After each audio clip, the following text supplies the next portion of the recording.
అర్థాలు ఉన్నాయనేది నేనే కాదు, పండితులు అందరూ చెప్తారు, సంప్రదాయకులు చెప్తారు, అసంప్రదాయకులు కూడా చెప్తారు.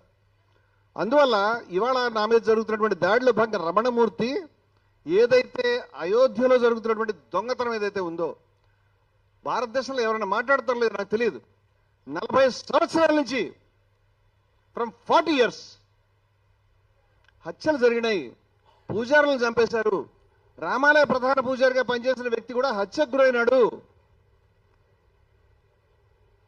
అలాగే రామాలయ ఉద్యమంలో ప్రధానమైన పాత్ర పోషించిన నిర్మోహి అఖాడాకు చెందిన వాళ్ళు ఎప్పటి నుంచో ఇక్కడ డబ్బులకు సంబంధించి గోల్మాల్ జరిగింది, లూటీ జరిగింది అని చెప్తున్నారు. 2017లో సంత్ సీతారామదాస్ గారు 1400 కోట్ల కుంభకోణం జరిగిందని చెప్పాడు. 1989, 1990లోనే బాబా లాల్దాస్ గారు ఈ విషయాల్ని చర్చ జరగకూడదని, ఈ విషయాలకు సంబంధించినటువంటి చర్చ జరగకూడదని చాలా మంది కోరుకుంటా ఉన్నారు. ఈ విషయాలు మేము మాట్లాడుతున్నామని మా మీద బ్రాండింగ్ చేయడానికి ప్రయత్నం చేస్తూ ఉన్నారు.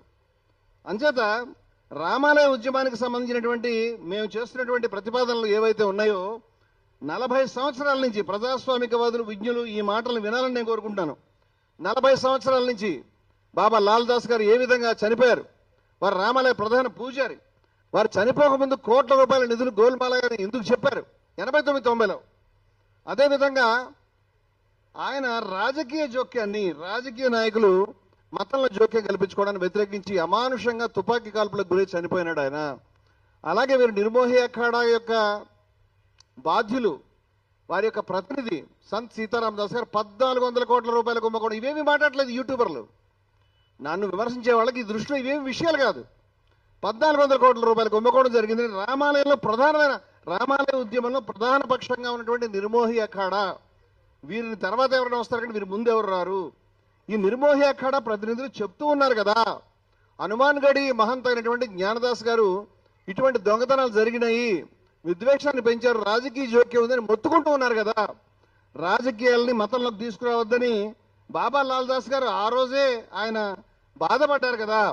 బాబా లాల్దాస్ గారు ఆద్వాని గారి రథయాత్ర ఆపమని, ఈ నిధులకి రాజకీయానికి డబ్బులు సంపాదించుకోవడానికి రాజకీయానికి రాముడిని వాడొద్దని ఆ రోజే కోట్ల రూపాయలు విదేశాల నుంచి వచ్చాయని బ్యాంక్ అకౌంట్లో చెక్ చేయమని చెప్పారు కదా. బ్యాంక్ అకౌంట్లకు సంబంధించి నోటీస్ ఇచ్చినటువంటి ఇన్కమ్ ట్యాక్స్ అధికారి విబి గుప్తా అనేటువంటి వ్యక్తి అనేకమైనటువంటి బెదిరింపులకి లోనై చిట్ట చివరికి సస్పెండ్ అయినాడు కదా, విహెచ్పికి నోటీస్ ఇచ్చినటువంటి వ్యక్తి. ఈ విషయాలను నేను ప్రస్తావించినట్టు ఎవరైనా ప్రస్తావించడం నాకు తెలియదు. ఆ తర్వాత ఏ విధంగా రాజకీయాల్లోకి రామాలయాన్ని ఉపయోగించుకున్నారు, అదేవిధంగా 1989-90 నుంచి మొదలుపెట్టుకుని ఏ గుడికి చరిత్రలో వసూలు చేయని విధంగా ఇవాళ ఎంతసేపు ఈ కుంభకోణం జరిగిందంటే కేవలం ఈ మధ్య ట్రస్ట్ ఏర్పడిన తర్వాత గత 2 నెలలు 3 నెలలు జరిగిన విషయాలే మాట్లాడుతున్నారు కానీ 40 సంవత్సరాల నుంచి జరిగిందని ఎవరు మాట్లాడడం లేదని నేను బాధపడుతున్నాను. 40 సంవత్సరాల నుంచి ఎంతమంది నెత్తురు దారబోశారో, ఎంతమంది బాధపడ్డారు, వాళ్ళ ప్రస్తావన ఇక్కడ రావడం లేదు కదా అని నేను బాధపడుతున్నాను. మరి వాళ్ళు చేసినటువంటి ఆరోపణలకు విలువ లేదా? నిర్మోహి అఖాడా హిందూ వ్యతిరేక అవుతుందా? బాబా లాల్దాస్ గారు రామాలయ ప్రధాన పూజారి అవుతారా? 50 నుంచి 60 మంది పూజారుల్ని అయోధ్యలో హత్య చేశారని ఆయన 89-90లో చెప్పారు కదా. వాళ్ళ పేర్లు కూడా మనకి నెట్లో దొరుకుతూ ఉన్నాయి, వాళ్ళు చెప్తా ఉన్నారు కదా. ఆ విషయాలపైన ఎవరు ఎప్పుడు చర్చించరా? వాళ్ళందరూ హిందూ వ్యతిరేకులేనా, వాళ్ళందరూ దేశ వ్యతిరేకులేనా? ఇవన్నీ ప్రశ్నలు నేను వేస్తా ఉన్నాను. అదేవిధంగా ఈ చర్చలో ఆ రోజే నేను ఈ విధంగా రాజకీయాలకి రాముడి బొమ్మని మోదీ గారి పక్కన ఉపయోగించవచ్చునా, ఫ్లెక్సీల్లో రాముని బొమ్మ పెట్టవచ్చునా? అదేవిధంగా మిత్రులారా, రాముడు మోదీ గారి మీద చేరగలబడినట్టు, రామునికి మోదీ గారే ఆలంబన అయినట్టు, రాముడు ఒరిగిపోయినట్టుగా ఆయన భుజాల మీద ఉన్నటువంటి చిత్రము భక్తుల మనసుల్ని బాధించదని అడిగాను. అదేవిధంగా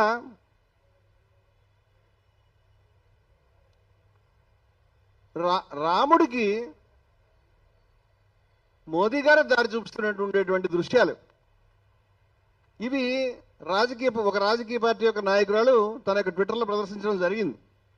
అదేవిధంగా మిత్రులారా, చిట్ట చివరి నా 14వ తారీఖు దాడికి కారణమైనటువంటి కారణం కనిపించినటువంటి పైకి హైదరాబాద్లో మోదీ గారు వచ్చినప్పుడు వారికి శ్రీకృష్ణుని యొక్క విశ్వరూప సందర్శన చిత్రాన్ని బహుకరిస్తున్నట్టుగా కనిపించింది.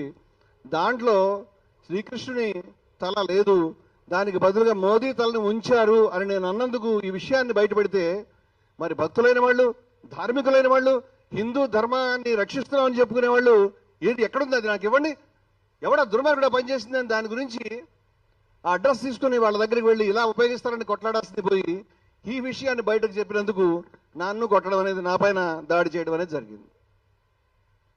ఈరోజు కాదు, మొన్న బీఆర్కే ఛానల్కి చెందినటువంటి సిఇఓ గారు ఎల్బీ నగర్లో మా ఆశ్రమానికి వచ్చారు. వారు నన్ను కలిసి అక్కడే లైవ్ చేయడం అనేది వారు లైవ్లో మాట్లాడి బీఆర్కే న్యూస్ తరఫున మాకు క్షమాపణ చెప్పారు. అదేవిధంగా వారు ఒక మాట చెప్పింది, ఆశ్చర్యపరిచింది నా విషయం. బీఆర్కే న్యూస్లోకి వెళ్ళి చూస్తే కనుక మీకు ఆ యొక్క వీడియో మీకు కనిపిస్తుంది. మొన్న జరిగింది వారు లైవ్లో ఉంచారు, లైవ్లో అప్పటికప్పుడు శాటిలైట్ ఛానల్లో లైవ్లో వచ్చింది.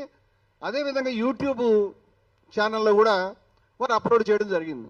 అది మనకి అవైలబుల్గా ఉంది. వారు చెప్పింది ఏమిటంటే ఆ వ్యక్తిని మేము పక్కకు తీసుకెళ్ళి, అంటే కెమెరా ముందు కనిపించింది కేవలం 20%, మరొక 80% విధ్వంసం కెమెరాలోకి రాలేదు. వాస్తవంగా అతను అరిచిన అరుపులు, అతని ఒక వైలెంట్ ఏదైతే కేకలు ఉన్నాయో, డివాస్టింగ్ సిచ్యువేషన్, ఎవరు కంట్రోల్ చేయలేని విధంగా, ఎవరినైనా తోసివేసే విధంగా ఆయన ఎంత వైలెంట్గా ఉన్నాడు అనేది కూడా చాలా మందికి తెలియదు. ఆ రోజు కొట్టు అని రమణమూర్తి కొట్టించుకున్నాడు పబ్లిసిటీకి అని వాగుతున్నటువంటి వెర్రిబోగులు వాళ్ళు కూడా ఆ పబ్లిసిటీ తెచ్చుకోండి, మీకు కూడా చెప్పులు మేము కావాలంటే పంపిస్తాం, ఎవరి చేతన కొట్టించుకోండి. ఇలా మాట్లాడొచ్చా? ఒక మనిషి మీద దాడి చేసినప్పుడు ఇలా మాట్లాడొచ్చా? అంటే ఆ మనిషి కొడతాను అని అన్నప్పుడు నేను మరి ఏమనాలి నాకు అర్థం కాలేదు. కొడతాను అంటే నన్ను కొట్టదని కాళ్ళు పట్టుకోవాలా? కొడతానంటే నేను ఆయనకి సాష్టాంగ ప్రమాణం చేసి తప్పైందని చెప్పాలనా? ఇంకెప్పుడు నీకు వ్యతిరేకంగా ఈ మోదీ గారి యొక్క ఇది కృష్ణుని బొమ్మ మార్చింది మేము మాట్లాడమని చెప్పాలనా? ఏం చెప్పాలి? సర్ఫరోషీకి తమన్నా అబ్ హమారే దిల్ మే హై అని రాంప్రసాద్ బిస్మిల్ రాశాడు. సర్ఫరోషీకి తమన్నా అబ్ హమారే దిల్ మే హై, దేఖనా హై జోర్ కితనా బాజువే కాతిల్ మే హై. శిరము ఇచ్చాడు కోర్క ఇప్పుడు పొంగుచున్నది మామదిన్, చూడవలనిక సత్తువెంతో హంతకుని ఆయుధములో. నేను తెలుగులోకి అనువాదం చేసినటువంటి బిస్మిల్ కవిత, రాంప్రసాద్ బిస్మిల్ అష్ఫాకుల్లా గారి పుస్తకం నేను అక్కడ రాశాను. శిరమిస్తాను, నీ కత్తికి ఎంత బలం ఉందో చూస్తానని అన్నాడు ఆయన. నా మెడకి నీ కత్తికి పోటీ, కత్తి కాదు. దీన్ని మీరు ఏమంటారో నాకు తెలియదు. అంటే వాళ్ళని ఉరిదీశారు, వాళ్ళు ప్రొవోక్ చేసుకుని ఉరిదీయించబడ్డారని అనగలుగుతారేమో తెలియదు నాకు. శిరస్సు ఇవ్వడం అనేది భారతదేశంలో విప్లవకారుల యొక్క సాంప్రదాయం, నేను దానికి కట్టుబడి ఉన్నాను. అంతేకాదు ఆ రోజు కొట్టు అని మాత్రమే కాదు, చంపని కూడా చెప్పాను. అది టీవీలో రాలేదు.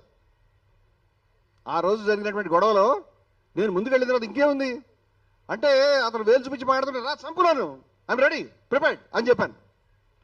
బహుశా అతను నన్ను చంపి ఉంటే రమణమూర్తి చంపు